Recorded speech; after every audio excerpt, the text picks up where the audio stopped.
وہ فرمائندے کہ نبی کریم رؤوف الرحیم صلی اللہ علیہ وسلم کو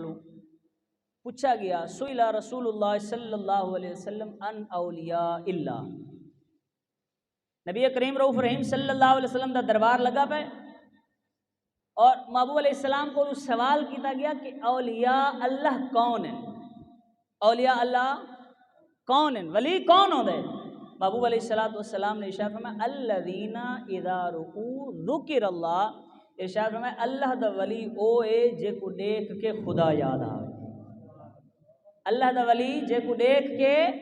خدا یاد آوے۔ اچھا ہن اساں ایک سوال ہے سارے تے اعتراض تھیندے کہ نعوذ باللہ من ذالک اولیاء اللہ کو خدا دے نال شریک ٹھہرے نے،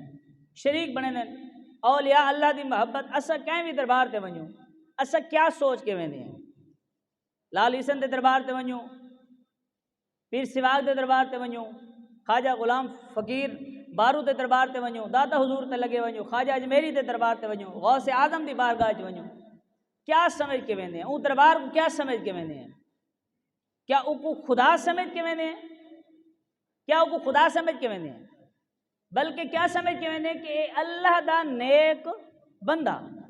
جڑے ویلے سادہ یہ پہلا عقیدہ واضح تھی گیا کہ اساں کو اللہ دا نیک بندہ سمجھنے ہیں، وات اتھائیں جڑا انہاں دا شرک والی فیکٹری ہے او تو اتھائیں بند تھی گئی کہ اساں دا او کو اللہ دا بندہ مننے ہیں، بندہ تے خالق برابر نہیں تھی سکدے، اساں انہاں دے دربار تے ویندے تاں ہیں کہ اساں سمجھنے ہیں کہ وہ اللہ دے نیک بندے ہیں، اساں انہاں دے دربار تے حاضر تھیسوں، اللہ رب العزت جتا انوار و تجلیات دی بارش کریں دا پہ انہاں دا صدقہ ساکو بھی عطا فرما۔